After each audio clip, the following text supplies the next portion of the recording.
नमस्कार, India news पर आपका स्वागत है। मैं हूं अनिल ठाकुर। हिमाचल में जनता की समस्याओं के निपटारे के लिए हर सरकार अपने अपने हिसाब से कार्यक्रम चलाती है। सीएम समेत सरकार के मंत्री जनता के बीच जाकर उनकी समस्याओं को सुनते हैं, उनका निपटारा करते हैं। सुक्खू सरकार ने भी एक कार्यक्रम सरकार गांव के द्वार आम लोगों की समस्याओं के निपटारे के लिए शुरू किया है, लेकिन सरकार और विपक्ष इस कार्यक्रम को लेकर आमने सामने है। नेता प्रतिपक्ष जयराम ठाकुर ने सुक्खू सरकार पर हमला करते हुए कहा है कि सरकार गांव के दौर में जनता की समस्याओं का समाधान नहीं होता। सीएम और मंत्री दूर दराज के गांव में जाकर नाटी डालते हैं, पिकनिक मनाकर वापस आ जाते हैं। वहीं जयराम ठाकुर ने अपने कार्यकाल में जनमंच कार्यक्रम की तारीफ करते हुए कहा कि जनमंच में आम जनता की आवाज थी और लोगों की समस्याओं का समाधान वहां किया जाता था, लेकिन कांग्रेस राज में किसी को भी बोलने की आजादी नहीं है। जयराम ठाकुर ने आरोप लगाए कि हर विभाग में भ्रष्टाचार फैला हुआ है। वक्त आने पर इसका खुलासा जो है हम करेंगे। गांव के द्वार को जनमंच की नकल जो है वो बीजेपी ने बताया है। वहीं कांग्रेस ने नेता प्रतिपक्ष जयराम ठाकुर पर पलटवार करते हुए कहा कि प्रदेश की पूर्व भाजपा सरकार के कार्यकाल में जमकर फिजूल खर्ची हुई है। भाजपा सरकार ने जनमंच और स्थापना दिवस कार्यक्रम के नाम पर 16,261 करोड़ रुपए फूंक दिए। चुनाव जीतने के लिए पूर्व भाजपा सरकार ने कर्मचारियों के लिए 10,600 करोड़ रुपए के संशोधित वेतन और महंगाई भत्ते की घोषणा तो की, लेकिन एरियर का भुगतान नहीं किया गया। उन्होंने कहा कर्मचारियों का 10,000 करोड़ वेतन और 600 करोड़ डीए के एरियर का भुगतान लंबित है। 6 करोड़ के फुलके जनमंच के दौरान ये लोग खा गए, ये संजय अवस्थी ने आरोप लगाए। आगे उन्होंने कहा कि पूर्व भाजपा सरकार ने 5 साल खूब सत्ता सुख भोगा और प्रदेश की जनता के पैसे का दुरुपयोग किया गया। मुख्यमंत्री ठाकुर सुखविंदर सिंह सुक्खू सत्ता सुख भोगने नहीं, व्यवस्था परिवर्तन के लिए सत्ता में आए हैं। कोविड काल में जहां एक तरफ पूरा विश्व महामारी से जूझ रहा था, वहीं भाजपा नेताओं ने घोटाले किए और पार्टी अध्यक्ष को तो पद तक से इस्तीफा तक देने की नौबत आ गई। इस तरह युवाओं के भविष्य के साथ खिलवाड़ कर रही परीक्षाओं के प्रश्न पत्र बेचे गए। इस मुद्दे पर चर्चा करेंगे, लेकिन पहले सुनिए जयराम ठाकुर ने सरकार गांव के द्वार को लेकर क्या कुछ कहा और जनमंच को लेकर कांग्रेस ने क्या पलटवार किए हैं। सरकार द्वारा जो जनमंच तथा स्थापना दिवस कार्यक्रम के नाम पे 16,261 करोड़ रुपए की फिजूल खर्ची इनके द्वारा की गई और कर्मचारियों को डीए और एरियर भी नहीं दिया गया। आज जिस डीए और एरियर की बात वो करते हैं वो विरासत में ये छोड़कर गए हैं। और ये मैं कहना चाहूंगा कि चुनाव जीतने के लिए पूर्व सरकार ने कर्मचारियों के लिए 10,600 करोड़ रुपए के संशोधित वेतन व महंगाई भत्ते का ऐलान तो कर दिया, लेकिन इसके एरियर का भुगतान नहीं किया। ये भी आप जरूर उनसे पूछें। आज 10,000 करोड़ रुपए जो वेतन और 600 करोड़ रुपए का जो डीए जो है इनके द्वारा जो पेंडिंग है, जो इनके द्वारा जो है हमारी जो वर्तमान सरकार को हस्तांतरित किया गया। पूर्व सरकार ने 1 जनवरी 2022 में 3% और 1 जुलाई 2022 को 4% डीए की घोषणा की, जो अभी तक नहीं दिया गया इनके द्वारा और कोई प्रयास भी नहीं किए गए। 6 करोड़ के ये फुलके खा गए। देखिए, ये विधानसभा के सत्र में भी ये बात उठी थी और मैं ये याद दिलाना चाहूंगा कि 15वें वित्त आयोग के पास हिमाचल के पूर्व सरकार से जो है वो सही पैरवी भी नहीं की, जिसकी वजह से आज हिमाचल प्रदेश को आर्थिक नुकसान हुआ है। और इन्वेस्टर मीट जो धर्मशाला में इन्होंने की थी उसमें 19 करोड़ रुपए का जो है खर्च किया गया और 6 करोड़ के फुलके जो है वो जनमंच के माध्यम से जो है इन्होंने उसका जो बिल दिया है, ये प्रदेश की जनता पर आर्थिक बोझ जो है इनके द्वारा दिया गया। जिस नेता ने ये बोला, मैं उनके बारे में ज्यादा बोलना नहीं चाह रहा। वो एक सरकार का कार्यक्रम था और सरकार का कार्यक्रम जनता की समस्याओं के समाधान के लिए वो कार्यक्रम था। हिमाचल प्रदेश में जब से भी सरकार के गठन हुए हैं, मैं दावे के साथ कह सकता हूं, आज तक के इतिहास के सबसे ज़्यादा मौके पर समस्याओं को सुनने के बाद समाधान हुए हैं, तो वो कार्यक्रम जनमंच कार्यक्रम था। ये कोई पिकनिक वाला कार्यक्रम नहीं था कि जैसे एक रात को गए और एक रात को जाकर के ट्राइबल में नाटी डाल करके आगे बैठ करके आगे और उसके बाद दूसरे कार्यक्रम दूसरी बार कोई आदमी, कोई नेता कांग्रेस पार्टी का कहीं जाने के लिए तैयार नहीं। इसलिए मैं सिरे से खारिज करता हूं वो सरकार का कार्यक्रम था। और ऐसी बातों को करने वाले जो लोग हैं वो राजनीतिक दृष्टि से हमारे लिए कोई महत्व नहीं रखते हैं, उनका जवाब देने की आवश्यकता भी नहीं है। और हमारी सरकार ने जो काम किया है जनमंच के माध्यम से, वो हमेशा हमेशा के लिए मौके पर वहां पर पानी का कनेक्शन का ऑर्डर होता था, मौके पर बिजली का कनेक्शन लगता था, मौके पर गैस का कनेक्शन दिया जाता था, बांटा जाता था, सिलेंडर वहीं समय पर भी दिए गए। जनमंच पे हमने ये भी कार्यक्रम उसमें साथ में रखा था। और मौके पर नकल ततीमा मौके पर दिया जाता था, मौके पर मेडिकल सर्टिफिकेट दिया जाता था। मेडिकल तो आपने सुना, जयराम ठाकुर तमाम आरोप लगा रहे थे। संदीप सांख्यान कांग्रेस की तरफ से, विवेक शर्मा बीजेपी की तरफ से जुड़े हैं। आप दोनों का स्वागत है, संदीप सांख्यान जी, विवेक शर्मा जी। संदीप जी, आपने सुन लिया, जयराम ठाकुर जो हैं आरोप लगा रहे हैं और कह रहे हैं कि सीएम सुक्खू नाटी डालने जाते हैं और पिकनिक मनाकर वापस आ जाते हैं। समस्याओं का समाधान जो है हमारे जनमंच में ही होता था। क्या कहना है आपका इस आरोप पर?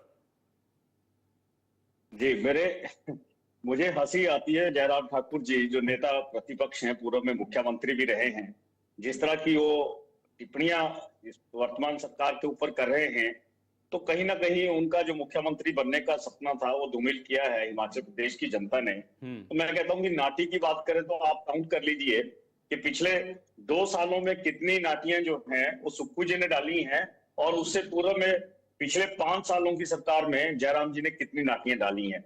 अगर नाटियां देख के ही आपने सरकारों को आकलन करना है तो जयराम जी, मुझे जो आपकी राजनीति का बौद्धिक स्तर है उसके ऊपर मुझे हंसी आती है।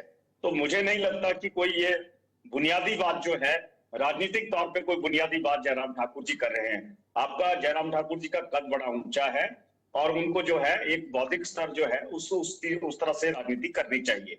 जिस तरह के वो वक्तव्य और जैसे टिप्पणियां ये कर रहे हैं, तो मैं कहता हूं, अब मैं आता हूं, आप इनके जो जनमंच के कार्यक्रम के बारे में बात कर रहे थे, तो मैं कहता हूं कि जनमंच कार्यक्रम में जो पिछले 5 सालों में पूरे में भाजपा की सरकार ने चलाया, तो जितने मसले इन्होंने जनमंच में हल नहीं किए, जितने इन्होंने बढ़ा दिए।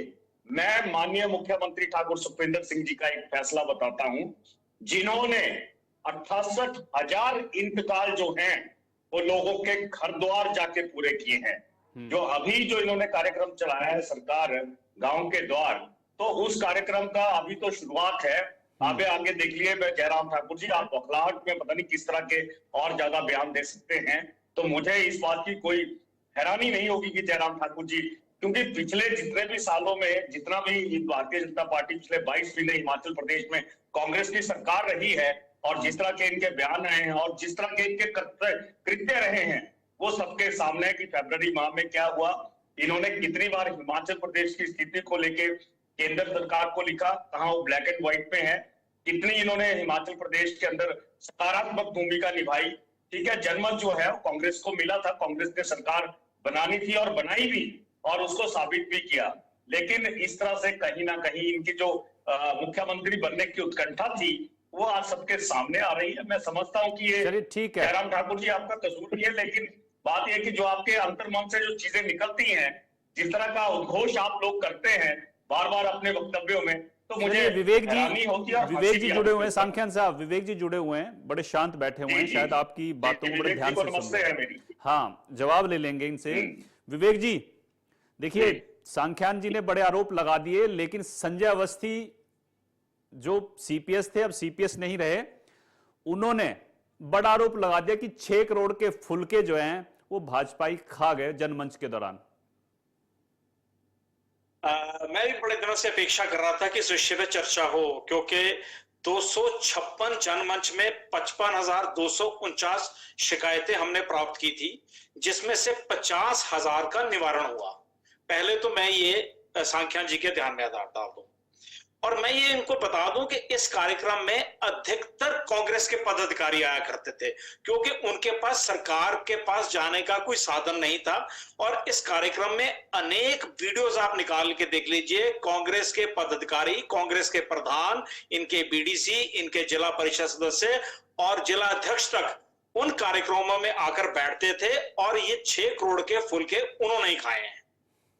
और जब आप समोसों की इंक्वायरी करा सकते हैं तो कृपया करके 6 करोड़ के फुलके किसने खाए इसकी भी इंक्वायरी कराइए, क्योंकि वो 6 करोड़ था, आप तो 3500 की इंक्वायरी कराने पे आ गए हैं। ये इनकी हालत है। रहा प्रश्न वो सरकार गांव के द्वार, सरकार गांव के द्वार का स्थान बड़ा अच्छा चुना माननीय मुख्यमंत्री जी ने, डोडराक्वार।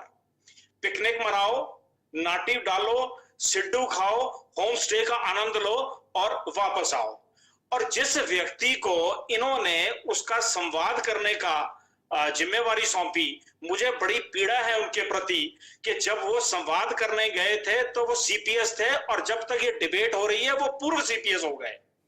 ये इनकी हालत है। और जनमंच आज भी चल रहा है, ऐसा नहीं है, लेकिन आज ये जनमंच न्यायालय में चल रहा है, जहां बिजली की सब्सिडी के लिए भी न्यायालय जाना पड़ रहा है, जहां अधिकारियों को तनख्वाह लेने भी न्यायालय जाना पड़ रहा है, जहां पेंशनों को पेंशन लेने भी न्यायालय जाना पड़ रहा है। और हमारे कार्यकाल में ना तो कृषि विभाग का 50 करोड़ रुपया कोलैप्स हुआ, ना 166 करोड़ रुपया ग्रामीण सड़क योजना का कोलैप्स हुआ, ना 1700 करोड़ रुपया आपदा का कोलैप्स हुआ। ये सत्यता है सरकार की।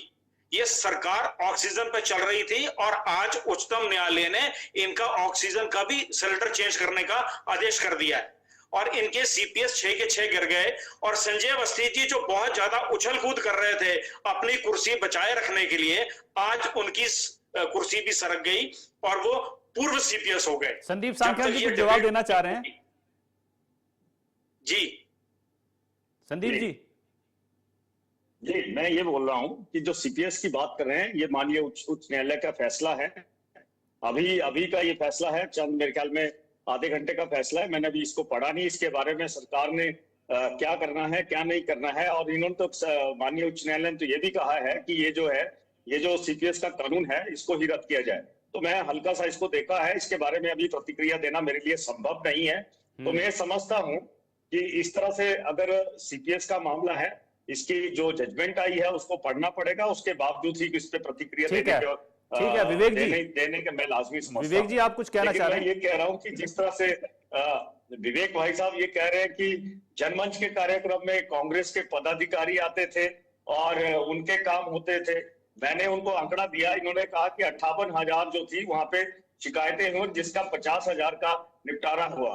अरे हमने तो सिर्फ एक आदेश के ऊपर जो है हमने 68,000 जो थे वो इंतकाल जनमानस के, आम जनमानस के किए, जो आपकी सरकार के अंदर पटवारी, कानून, तहसील के चक्कर लगाते थे जो आम आदमी। तो मैं कहता हूं कि इस तरह से लोगों को बरगलाना छोड़ दीजिए, है ना। लोग सब कुछ जानते हैं कि कौन सी सरकार में क्या हो रहा है। ठीक है सांख्यान जी, जो ये आंकड़े अपने दे रहे हैं, जिस पैसे का हवाला दे रहे हैं, ये बहुत सी योजनाएं ऐसी है जिसको केंद्र सरकार को देना है। मैं कहता हूं कि हाँ, आप उस आंकड़े की बात क्यों नहीं कर रहे जो ओपीएस का पैसा नहीं मिल रहा। आप पूरे 5 सालों में 4% दिए, एक बार आपने कर्मचारियों को दिया, आप उसकी बात नहीं कर रहे। आप पुलिस भर्ती घोटाले की बात नहीं कर रहे हो। आप जो 9,000 करोड़ रुपया हमने वहां से लेना है जो हमारे कर्मचारी हैं ओपीएस का, उसकी बात आप नहीं कर रहे। विवेक जी से जवाब ले लेते हैं। 9,900 सांख्यान जी, विवेक जी से जवाब ले लेते हैं। आना है जो हमारा आपदा का है, उसकी बात आप नहीं कर रहे। मैं ये कह रहा हूँ कि 1500 करोड़ रुपया जो इस साल की आपदा का था, उसकी बात आप नहीं कर रहे। तो मैं कहता हूं कि अभी भी 23,000 करोड़ रुपया हमारे को केंद्र सरकार से लेने को है। जो जीएसटी का मुआवजा है उसकी बात आप नहीं कर रहे हो।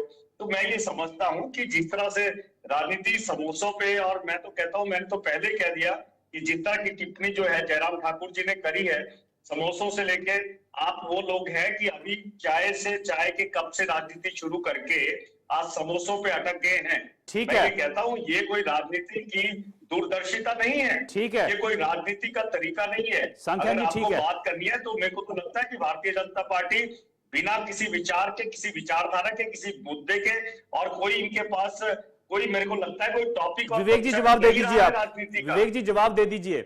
इनका कहना है कि आप ऐसे टॉपिक चुनते हैं जिनका जवाब देना सरकार उचित नहीं समझती। मैं सांख्यान जी के पहले जवाब का दे दूं। जिस संविधान की किताब को लेकर के राहुल गांधी जी घूमते हैं, उसी संविधान में 91 अमेंडमेंट जो डॉक्टर मनमोहन सिंह जी के कार्यकाल में हुई थी, उसी को आधार बना करके आपके सीपीएस के बिस्तरा बांध करके उनको घर भेजा है। ये आप ध्यान कर लीजिए। और ये 114 का अमेंडमेंट है, 91 अमेंडमेंट। जिसको आधार माना है, आप उसको जरा ध्यान से पढ़ लीजिए। दूसरा विषय इन्होंने जो अभी कहा कि हमें ओपीएस का पैसा नहीं मिल रहा, अरे 9500 कर्मचारी हिमाचल प्रदेश में ऐसे हो गए जिनको ना ओपीएस मिला ना एनपीएस मिला। वो किसकी करनी का फल भोग रहे हैं? वो कांग्रेस की गलतियों का फल भोग रहे हैं, कांग्रेस की गलत नीतियों का फल भोग रहे हैं। हालत ये हो गई है कांग्रेस की कि कांग्रेस को ये नहीं पता क्या करना क्या नहीं करना। इन्होंने विषय भी उठाया संजय अवस्थी जी का, जो ये नहीं बोल रहे। इन्होंने कहा कि हमने 19 करोड़ रुपया खर्च कर दिया उसके ऊपर, जो अपना इन्वेस्टर मीट के ऊपर। मैं इन्हें बताऊं कि मेरे पास एक किताब पड़ी है, this is the top 25 union of the country, जो हिमाचल प्रदेश में इन्वेस्टमेंट करने आए थे, और ये प्रोजेक्ट रिपोर्ट मेरे पास पड़ी है, जो ये बताते हैं कि 20,000 करोड़ रुपए की सनातन सिटी की इन्वेस्टमेंट थी। ये उसकी प्रोजेक्ट रिपोर्ट है, जो बाद में विदर्भ चली गई। और जो अधिकारी दुबई गए थे उस समय इस विषय पे बात करने के लिए, वो अधिकारी आज भी आपके पास हैं। उनसे पूछिए ये सनातन सिटी का प्रोजेक्ट हम हिमाचल के हाथ से क्यों निकल के महाराष्ट्र में चला गया, क्या कारण था? भ्रष्टाचार में लिप्त यह सरकार, घुटनों तक दबी हुई ये सरकार। और हालत इस सरकार की यह है कि ये हमेशा समाज को भ्रमित करने का प्रयास करते हैं, समाज को बांटने का प्रयास करते हैं। जिस सब्जेक्ट में, जिस विषय पे समाज को हम एकजुट कर सकते हैं, ये प्रदेश की आर्थिक स्थिति की बात करते हैं। इस प्रदेश की आर्थिक स्थिति को डबोने के नाम से सुखविंदर सिंह सुक्खू जाने जाएंगे, एक टैक्स मुख्यमंत्री के नाम से सुक्खू जाने जाएंगे। हालत इतनी बदतर है इस प्रदेश की। और उसके बाद ये हमारे जो कार्यक्रम है, जो व्यवस्थाएं हमने उत्पन्न की, इन्होंने कहा कि हमने ये कर दिया, पूरा पटवार सर्कल तो आपके हड़ताल पे आ गए। तो अगर आपकी इतनी अच्छी उपलब्धियां थी कर्मचारियों से लेने की, तो वो हड़ताल पे क्यों आ रहे हैं? आपका कौन सा विभाग है जो सड़क पे नहीं है? सचिवालय से लेकर के अभी तक आपके जो टीचर्स हैं, अध्यापक हैं, वो शिमला के चौड़ा मैदान में सड़क पर बैठे हुए हैं। पूरे प्रदेश को सड़क पे लाने वाले मुख्यमंत्री के रूप में सुखविंदर सिंह सुक्खू जाने जाएंगे। हालत ये है कांग्रेस की। और आज स्थिति हो गई कि अब तो इनके जो सीपीएस है वो भी घर जाने शुरू हो गए, उनके भी बिस्तरे लिपटने शुरू हो गए। नैतिकता के आधार पर सरकार को ही छोड़ देना चाहिए। अब संदीप सांख्यान जी, देखिए विवेक जी ये कह रहे हैं कि अगर समोसे की जांच हो सकती है तो जो 6 करोड़ के फुलके का आरोप लगा है, इसकी भी जांच करा लीजिए आप। अरे जांच तो ये तो सबके सामने डाटा आ चुका है 6 करोड़ रुपए का, तो इसकी जांच किया तो सबके सामने है, सबके सामने आई है चीजें। मैं कह रहा हूं कि विवेक भाई जो बोल रहे हैं कि 19 करोड़ रुपए का हमने किया, और सनातन सिटी की अगर बात कर रहे हैं, आपकी सरकार थी, आपने वो सनातन सिटी क्यों नहीं बनाई?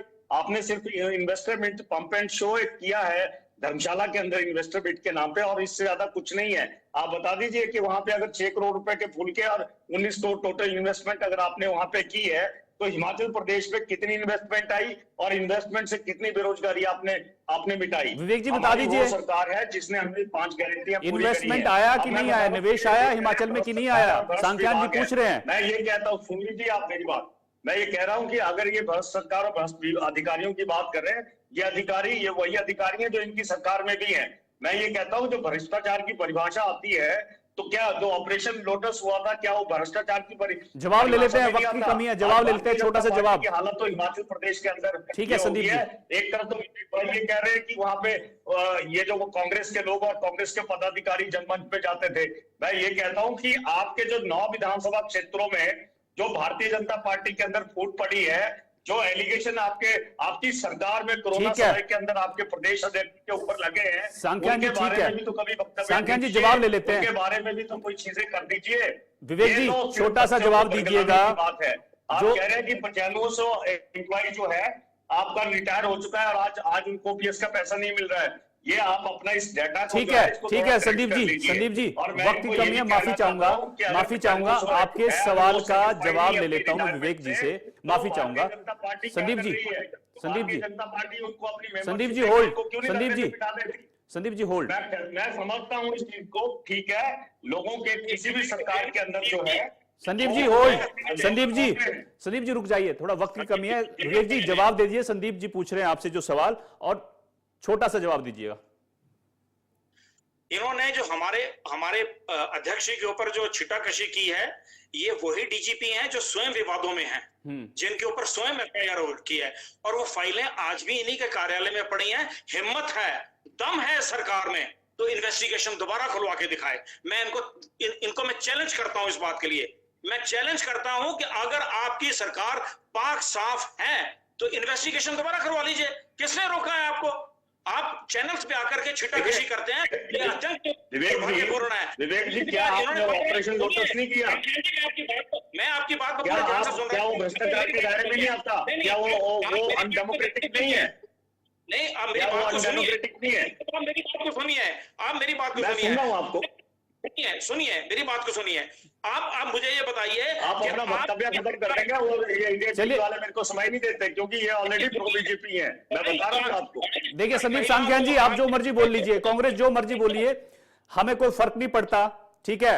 आपके आरोपों पर हमने डिबेट रखी है और आप कह रहे हैं कि प्रो बीजेपी हैं, ये गलत बात है संदीप जी, इस तरह नहीं होना चाहिए। आप हमें भी तो बोलने का मौका दीजिए, आप हमें बोलने का आपको मौका दिया तो आप इतनी देर बोले इनसे पहले। आप संदीप जी इस तरह के आरोप मत लगाया करिए आप, ठीक है। पहले आप इसको कंक्लूड करेंगे तो लेट मी स्पीक। नहीं, वक्त हो गया। मैंने पहले बोला था कि आपके सवाल का जवाब विवेक जी से लूंगा, वक्त की कमी है, लेकिन आप आरोप लगाएंगे इस तरह से तो माफी चाहूंगा मैं आपसे, मैं माफी चाहूंगा आपसे। कंक्लूड आपने कर लिया है, चलिए बहुत बहुत शुक्रिया आप दोनों का, बहुत बहुत शुक्रिया दोनों का आपका। लेकिन यह हकीकत है कि जो सरकार का कार्यक्रम है समस्याओं के समाधान का, वो सियासी अखाड़ा बन चुका है और अब विपक्ष और सरकार जो है आमने सामने है और आरोप जो है लगाए जा रहे हैं। फिलहाल मेरे साथ इतना ही, आप देखते रहिए इंडिया न्यूज़। नमस्कार।